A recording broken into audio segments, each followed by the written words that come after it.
tell him we have a lot of N units on strip malls in Richfield. And if Lynn 65 Oh. can make it work, he can make it work. Oh, that'd be perfect. Huh? Shoot, that Starting, would be it is a thankless business. You work 18 hours a day, and you always have somebody complaining. Cool. All right, it is 7 p.m., so we're going to call to order this meeting of the Richfield Housing and Redevelopment Authority. Our first order of business is approval of the minutes of the regular Housing and Redevelopment Authority meeting of August 21st, 2017, and the Special Housing and Redevelopment Authority meeting of August 29th, 2017. There's one correction on the August 29th meeting. It said that it was called to order by Vice Chair Elliott, and actually I was the one that called it to order, so we'll just fix that. Other than that, are there any other corrections? Is there a motion to approve the minutes? So moved. Second. It's been moved and seconded to approve the minutes as corrected. All in favor, please say aye. Aye. All opposed? All right, we've approved the minutes. Next, we have approval of the agenda. I so move that we approve the agenda. Second. All right, are there any items or discussion? All in favor of approving the agenda, please say aye. Aye. All opposed? All right, we've approved the agenda. Next is the consent calendar. Mr. Stark. Thank you, Chair Semple and Commissioners. The consent calendar contains several separate items which are acted upon by the HRA in one motion. Once the consent calendar has been approved, the individual items and recommended actions have also been approved, and no further HRA action would be necessary. However, any HRA Commissioner may request that an item be removed from the consent calendar and placed on the regular agenda for HRA discussion and action. All items listed on the consent calendar are recommended for approval. Tonight we have 4 items. Item A, consideration of the approval of a resolution authorizing an amendment to the purchase agreement for the purchase of real property at 6409 16th Avenue. Item B, consideration of the authorization of initiation of foreclosure proceedings on an unpaid deferred loan at 209 Pillsbury Lane. Item C, consideration of the approval of a contract with the Center for Energy and Environment to provide loan and remodeling advising services to Richfield homeowners for the remainder of 2017 and all of 2018. And item D, consideration of the approval of an agreement with Scene Clean Incorporated to clean out the property at 6839 Cedar Avenue, which is owned by the HRA. And that concludes tonight's consent calendar. I'd like to move that we accept. Second. Okay, it's been moved and seconded to accept the consent calendar agenda items. Are there any questions? Any discussion?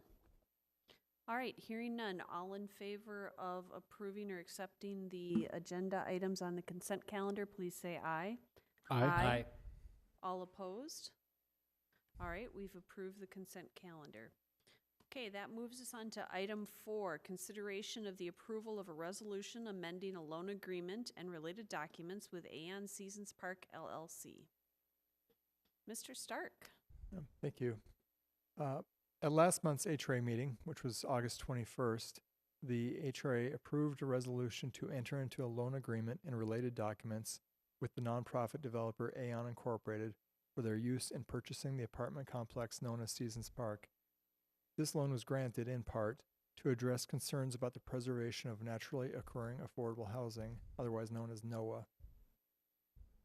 One of the provisions in the loan is that Aon is required to rent 20% of the units to tenants earning 60% or less of the area median income at the time they initially rent the unit. Aon is now requesting that the language in the loan agreement be amended to require the rental of 100% of the units to tenants earning 60% or less of the AMI at the time they initially rent the unit. This requirement will allow Aon to apply for 4D property tax classification of the properties and have that classification applied to the entirety of the property. The current 20% requirement would only allow a prorated application of this 4D class rate. The city's finance manager has determined that a full application of the 4D property tax classification would result in an annual tax savings of $66,000 under current assumptions to Aon, and that such a reduction would result in a decreased property tax revenue of approximately $26,000 per year to the city of Richfield. And we've inserted a chart that was provided by Aon showing the current rents of 1-bedroom and 2-bedroom units being $920 and $1,070. The rents that they're intending for next year, which are a $50 increase, which are $970 and $1,120. And then the rents that would qualify at 60% of the area median income in Hennepin County, which exceed those rents that they're planning for 2018. And those numbers are $1,017 for a 1-bedroom and $1,221 for a 2-bedroom. So again, the requirement that the rents be kept affordable at 60% of the AMI would not affect actual rents in practice. The market rent in some ways of this property is lower than the 60% number because of the history of the property, because of the condition of the property. And I know that we're all hoping that in the long run that they would go up, but at least in the short run, staff does not believe that this requirement of 100% of the units being at 60% would have an impact. The HRA has had a long-standing policy that in new construction, 80% of the units be market rate and 20% be affordable. The HRA does not have a policy when it relates to existing housing. And so in some ways, by this action, it would be setting policy. So that's all I have for a staff report. I would say that Blake Hopkins from Aon is in the audience tonight, and I think both he and I would be happy to answer any questions you might have.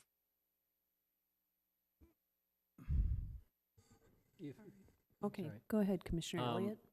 Just some questions. I know when Mr. Hopkins was here and I had a discussion with him, and we were talking about the 4D tax classification, and we had worked some numbers around on that. When you talk about that, and the way it's showing here is basically based, and it's interesting, I guess I'd like an understanding of what current assumptions are being made when our finance manager arrives at what the actual loss of tax revenue is going to be. I think it's stated at 26% or 26,000 right now. What assumptions is he making to come up with that conclusion?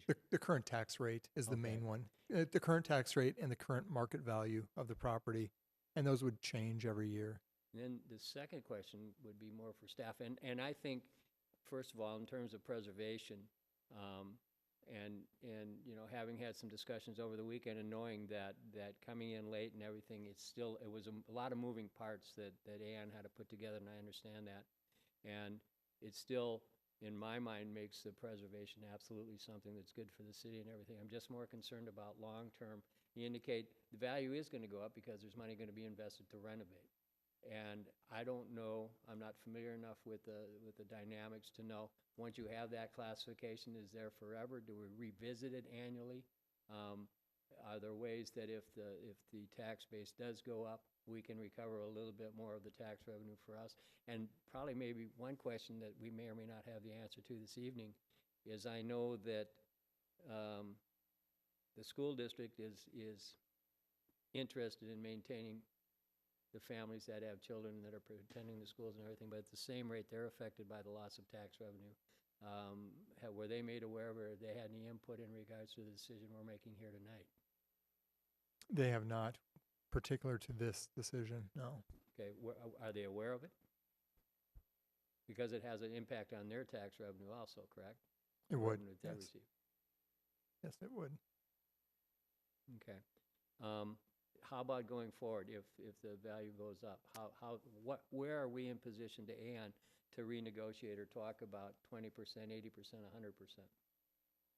Well, a couple of things. One is the Hennepin County 60% of the AMI, that would go up every year as incomes in the county go up.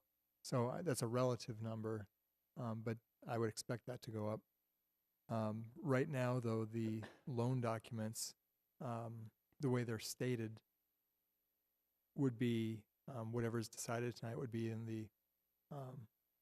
the entire lifespan of the loan So it would be 100%, at 60%, which means it's Yep. full qualifications for the 4D, which means that it never will be prorated as it was represented to be when we first met and discussed this loan. Correct.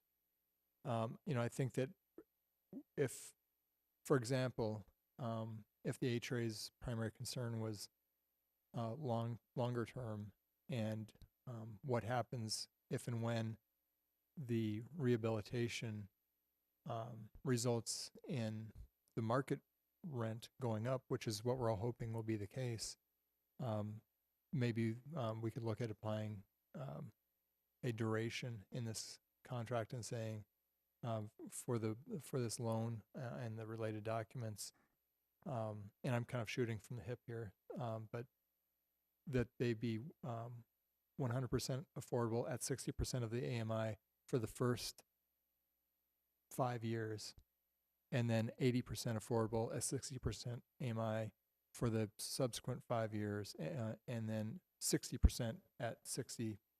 You could build something like that into the agreement, I believe.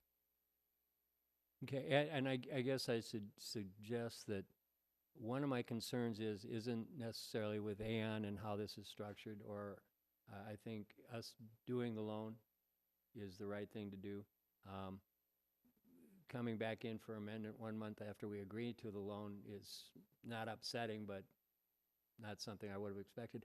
I'm looking more down the roads. We've talked about preservations, and there are additional units and everything, whether they're four unit buildings or 12, or we've got a couple other relatively large complexes that people may be looking at, and we're really not in a position to be giving up tax revenue, particularly if in the hopes of preserving other properties we run into the same situation. We just don't have that much of a tax base to be seeding revenue so that it can go 100% affordable. And so that's what my concern is, not necessarily with Aon. It's going forward in the future. I think city manager uses precedent much more than I do, and I'm the attorney, but it does somewhat set that or establish the fact. And I think that we want to be seen as not necessarily accommodating, but willing to work with anybody that comes in and wants preservation. But we also have to recognize the financial responsibilities we've got to the rest of the community, and we just have to be aware of that giving up tax revenue to preserve affordable housing is a good thing, but it also has to have some limits. And I just want to raise the caution that we really need to look at what we do with Aon, because people are going to look at that and say they work well, and there's a possibility we can go 100%. And I'm not sure, I'm not putting a warning out there, but I'm just saying every deal has to be weighed on its own facts and come to the determinations. And I'm just concerned that going to 100% on this certainly would be something that people are going to ask for in the future. So with that being said, I was over there this weekend when they had the open house, and there's a lot of excitement, a lot of really good things going on.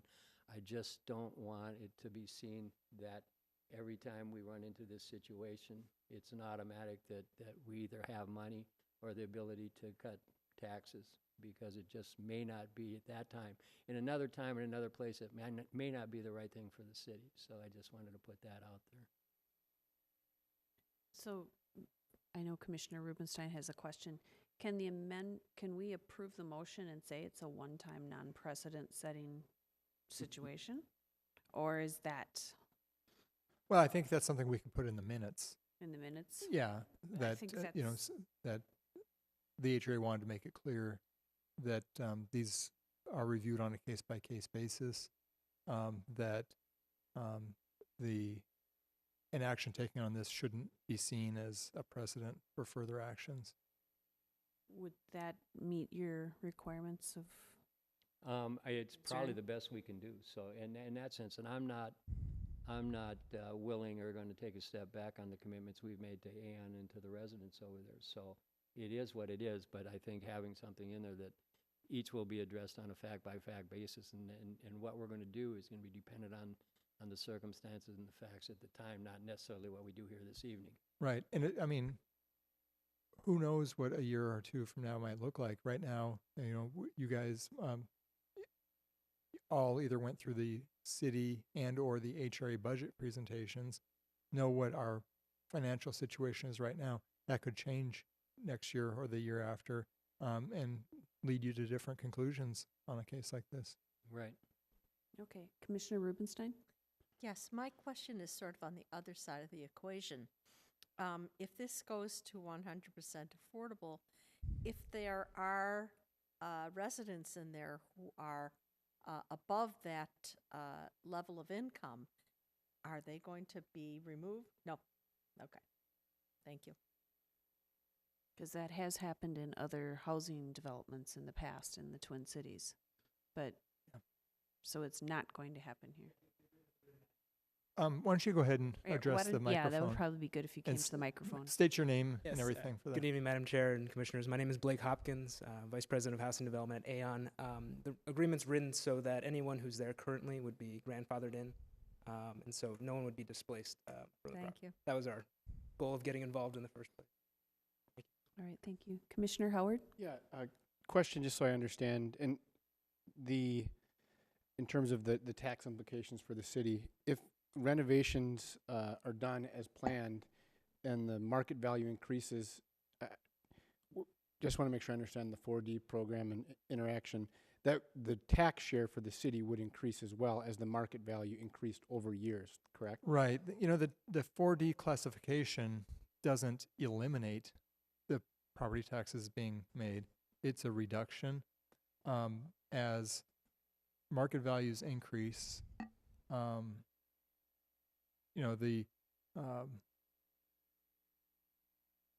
let's say the market values, and this is simple math, I'm not sure if it works, but if the market values increase by 10%, both the amount of non-4D taxes being paid would increase by 4% or 10%, and the amount that's being deferred or not paid would also grow by 10%. I think Aon's savings increase and our taxes increase. Right. Right. That's a better way of saying it. Yes. Blake Hopkins again. And I'm not sure if the finance director's formula took this into account, but the property assessed values are also going to increase because of the sale. So the current assessed values were 29 million, and we purchased it for 36 million. So I'm not sure if this was taken into account, but the property values are going up by 7 million due to our purchase.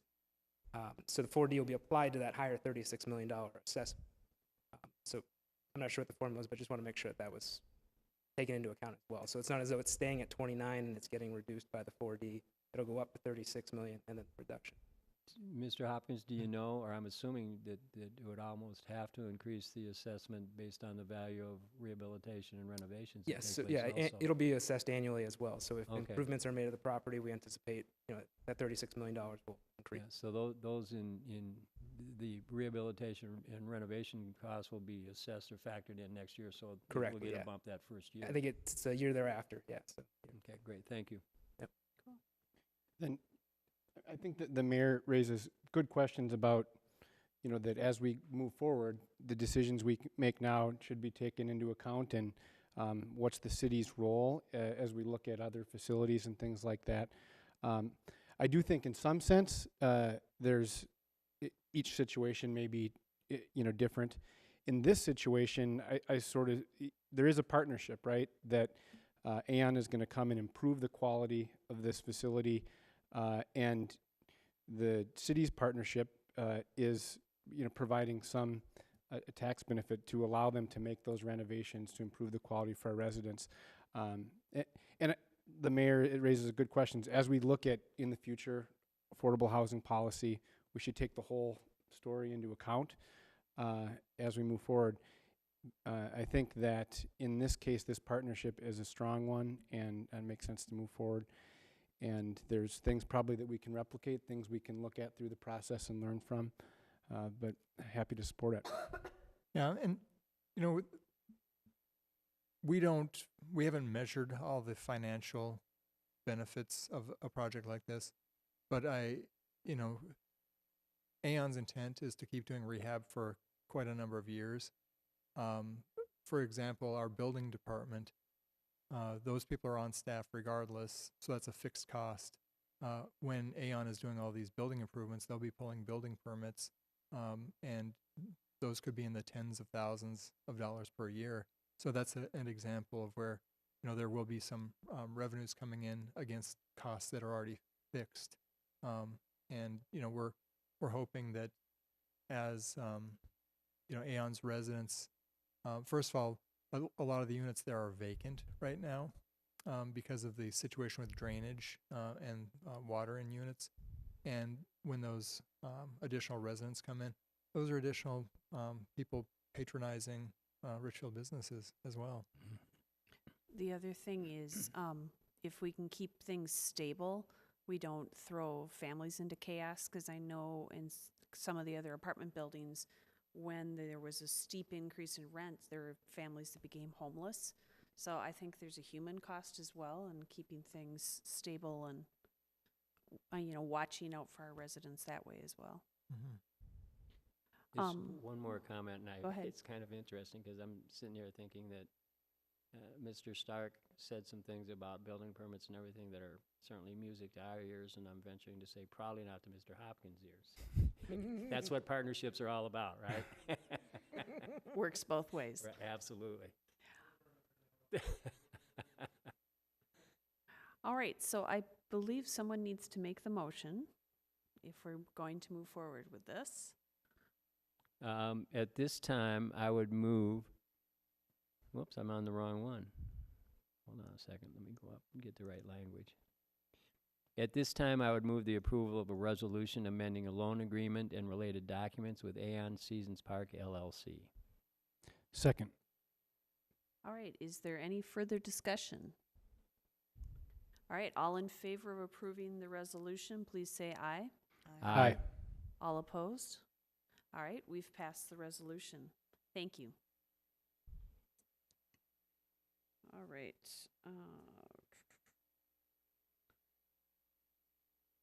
Our next item of business is consideration of the acceptance of the Richfield Housing and Redevelopment Authority Tax Increment District Status Update. Mr. Stark. Thank you, Chair Supple. Every year, this TIF district status update is presented to the Richfield Housing and Redevelopment Authority. There are currently 10 active TIF districts. This year, the TIF status update shows that the HRA is able to meet all of its pay-as-you-go note and general obligation tax increment bond obligations. And those are really the only obligations we would have. So Rebecca Kurtz from Ehlers & Associates, who's been providing us TIF services, I think for about 17 or 18 years, is here to present the annual TIF report. And both she and I would stand for any questions you might have at the end. Thank you. Thank you. Good evening, Rebecca Kurtz from Ehlers & Associates. And as Mr. Stark said, currently the HRA and city do have 10 active tax increment districts. All of these are located within the Richfield redevelopment project area, which actually is coterminous with or the same as your city limits. A couple things that I'll start with on tax increment, and always happy to go into more detail, but just as a reminder, just because a tax increment district is established does not mean that that is going to cause an increase to the taxes. So those districts, when they're established, basically freeze where things are at the time the district is established, and then see the delay in the benefit from that increase in tax base from the redevelopment or new development happening. As Mr. Stark said, there are really 3 types of obligations that the city has. The general obligation bonds, I'll talk about each of these in a little bit here, but those are the obligations where you have pledged your full faith and taxing authority to pay the debt. You do have 2 districts that have general obligation bonds associated. Outside of those 2 districts, your other obligations are a combination of pay-as-you-go notes where The developer has basically assumed the risk, has paid for all of those costs for redevelopment or new development up front. And then after meeting the requirements in the development agreement, the HRA issues a note to the developer, and the developer is reimbursed over time through the tax increment revenues coming in.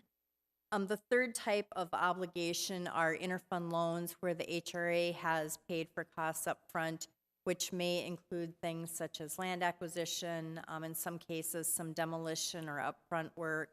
Many times those upfront costs associated with tax increment just to get the project off the ground are included in those interfund loans, and then again, tax increment over time is reimbursing those costs. With all of the districts, the city and HRA have the ability to retain up to 10% for administrative purposes, which is being done.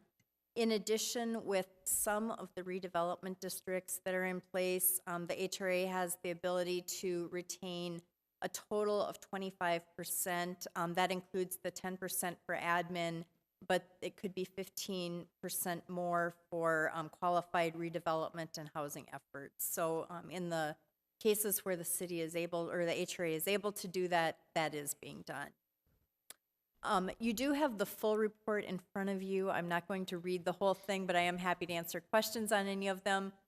There are a few districts that I'd like to highlight just because of either some updates from information you've heard in the past or other factors that may be of interest on the status of the district. First, on the interchange district, that is the Dick's Sporting Goods project, the HRA was notified in January that the county had settled several years of market value petitions for this district that did result in a decreased market value, therefore a decrease in tax increment.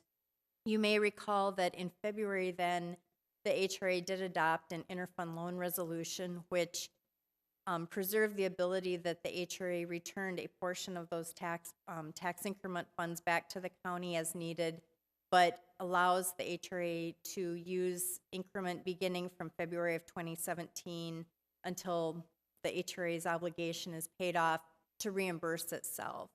So the end of the day with the interchange district or the Dick's Sporting Goods project, the HRA will be made whole for the amount that it had to upfront and return to the county. With this district, the obligation to Dick's ends in 2019, February of 2019. In the next few months or years here, first the increment will be pledged to going back to paying the HRA. It is my estimation based on projections at this time that the HRA will be paid back in 2020, so it is likely there will not be any more payments to Dick's. The HRA will pay off its loan in 2020, and then at that time when the HRA obligation is paid in full, the district could be decertified and put on the tax roll. That 2020 date is subject to change a little bit depending on what the actual increment will come in, but the HRA has through the end of 2023 to repay itself in full, and with the way values are at this time, we don't see any concerns with being able to reimburse yourself fully on that. Jumping forward to the Interchange West Lindale Gateway TIF district, again, as a reminder, this district really is made up of two pieces. The Interchange West is the Best Buy corporate headquarters. The Lindale Gateway is a combination of Main Street Village and the Castile Place townhomes. With the Best Buy, just again as a reminder, there is a minimum market value or minimum assessment agreement in place for $118.5 million. So with that minimum market value, we do not see any concerns with the HRA continuing to be able to pay all of the debt service tied with the 2010B bonds. For those are one of the general obligation bonds. So that obligation will be able to be paid in full without concerns. Best Buy had also filed a petition to reduce their market value for years 2015, 16, 17, and 18. That was recently settled, and we are working with staff to reconcile those. However, with the Best Buy tax petitions, the HRA had a couple years ago adopted a policy that to the extent that there are petitions being filed, there is a portion of the tax increment held back until those petitions are settled. So the HRA has held back a portion of that increment. So funds are available being held by the HRA, and that is what we're working with the county to finalize the amount that is due back to them, and then those funds that have been held during the petition period will be returned to the county, and there also is a small portion that will then go to Best Buy, because while their market value was reduced, it was not reduced to the extent of the 118.5 million. So again, end of the day, those obligations will be able to be met with the increment. City Bella, I would just like to highlight that while there is a pay-as-you-go note that is still outstanding with that district, there also was an interfund loan in the amount of $450,000 for land acquisition. That was paid with that 15% pooling or the additional money that could be held through a redevelopment TIF district. That loan was paid in full in December of 2016, and so starting for 2017, 15% of the annual increment is going to the Housing and Redevelopment Fund to be able to be used for qualified redevelopment and housing activities. For 2017, that amount is about $72,000. And again, that will change depending on values and the actual increment, but it will be roughly 70-some thousand moving forward that can be added to that. The Lindale Gateway TIF district, or again, the Kensington project. We've talked about this one in the past. With this, the HRA does have $2.9 million of general obligation tax increment bonds outstanding, along with a $1.1 million interfund loan. With that, at the end of the day, when the district is decertified, there will be the ability to have used only tax increment to make the bond payments. As we brought forward about a year ago, starting in 2016, there was a shortfall in the amount of increment versus those bond payments. So the HRA did adopt an interfund loan resolution to cover that shortfall for those we're estimating about 10 years. With that, the bonds do mature in 2025, and so at the time the bonds mature, we are projecting that then in 2026, the shortfall from the bond payments will be able to be paid off in full, so that interfund loan will go away. Again, the bonds ultimately could be paid 100% with the tax increment. The $1.1 million interfund loan, we still are not anticipating that that will be paid in full. With projections where they are at this time, we are anticipating that there will be about $832,000 in revenue to go toward making a payment on the portion of that interfund loan.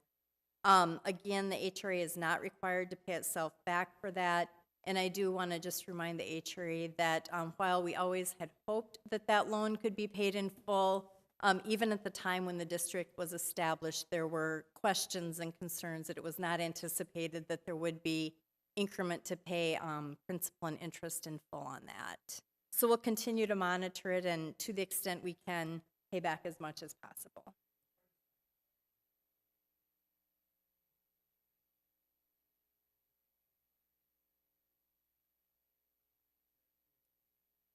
Security that we would get more of the interfund loan paid back when the property and these minimum market value agreements, while certainly they're not a rarity, they're not an everyday thing either. When the foreclosure on the property happened in, I want to say 2008, 2009, somewhere in that neighborhood, the foreclosure process cleared off our minimum market value agreement from the property, which I don't know that we were anticipating that would be an occurrence. So that is a little bit of what put us in the position we would rather not be in on this one. Just a couple more to wrap up. Just a reminder, the Cedar Corridor TIF District did receive special legislation this year. So that does extend the term by 10 years. So the required decertification date now is 2043. At this time, there are no agreements with third parties, but there are several interfund loans that, to the extent development happens, those interfund loans can start to be paid off. Lindale Gardens was also a benefit of the special legislation. With this one, the 5-year rule for tax increment was extended. So what that means is that in the first 5 years, or now 7 years due to the special legislation, the city or HRA need to enter into a development agreement, and the developer or any cost that will be reimbursed through tax increment need to be spent in those first now 7 years. So the date for that is by March 29th, 2020. Those any expenses to be reimbursed with TIF need to be expended. I also do want to note that there had been an interfund loan outstanding associated with this district. Due to the increment coming in from the Lake Winds development, that interfund loan was paid off in December of 2016. As just a kind of foreshadowing for next year, the 2014-1 TIF district, or the district on the garage site, we are in the process of starting to see the development on that. We are anticipating that next year will be the first year of increment on that. So we will be working with staff and the developer to get the documentation of those qualified costs. A pay-as-you-go note has not been issued yet, but we are anticipating that as soon as those documented TIF-eligible costs are received. With that, then, I will also just draw your attention to the last page of the report. As I mentioned, up to 15%, or a total of 25%, assuming you use 10% for admin, leaving 15% can be directed toward pooling or deposited into the Housing and Redevelopment Fund for redevelopment and housing-related activities. The balance at the end of December 2016 is roughly $2.6 million. With that, right now, Gramercy, Interchange West, and Urban Village are contributing to that, but as I mentioned, we will start to see City Bella contribute to that for calendar year 2017. Happy to answer any questions with any of that information or on anything related to your tax increment. Do we have any questions on the report? Commissioner Rubenstein? Comment to make.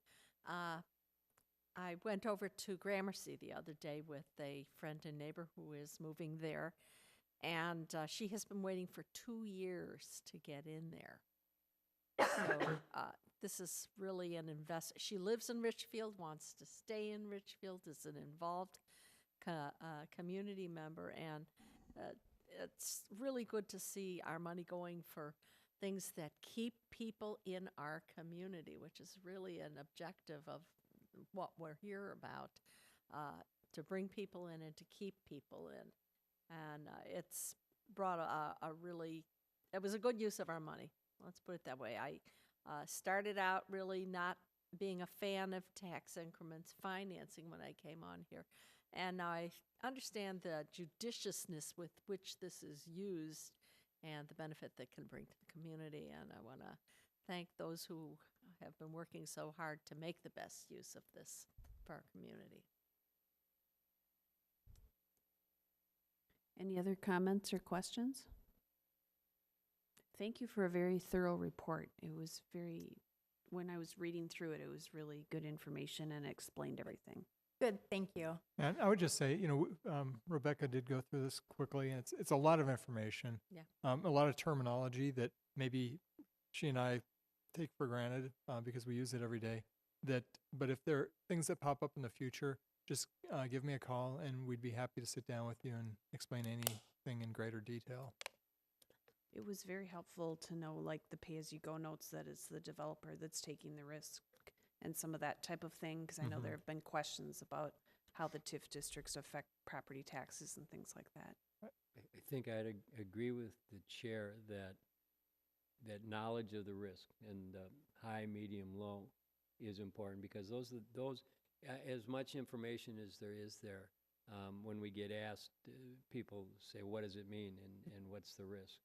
And having bullet points and answers with a recommendation that if you needed something in depth, talk to John, allows me to sleep at night. Thank you. Well, to me, one of the most important things to remember about TIF districts and the TIF that we provide is that we, on every project, go through a but-for analysis and say this project would not happen but for the use of tax increment financing in this amount. And so for somebody to say, well, you know, if the Best Buy corporate campus wasn't a TIF district, boy, they'd be paying a lot of taxes. If the Best Buy corporate campus wasn't a TIF district, it wouldn't exist. Mm-hmm. That's a really important fact to be noted. All right. So we do need someone to make the actual motion. I move that we accept this report. Second. All right, it's been moved and seconded to accept the Richfield HRA annual tax increment district status update. Are there any other questions or comments?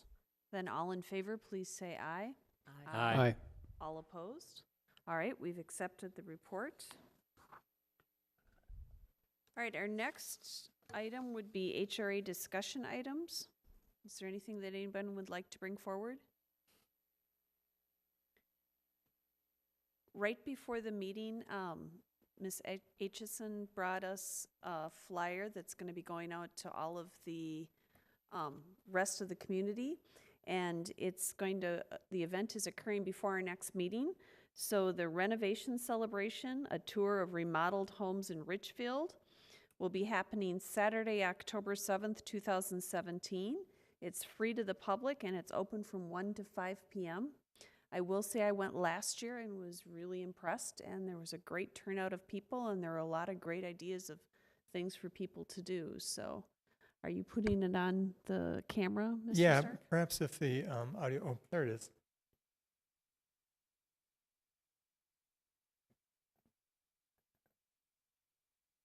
That's the mailer that's going to be going out. Well, I hope we get a great attendance again this year because it was fantastic last year. Any other discussion items? I did have one question. The market study, how's that coming for over at Cedar Point 2? Yep, the market study has been received. Oh, good. Housing manager Julie Urban and myself are reviewing it. Right now it's in draft form, pending our comments, and we hope to get a city council and HRA memo out either this Friday or the following Friday that would include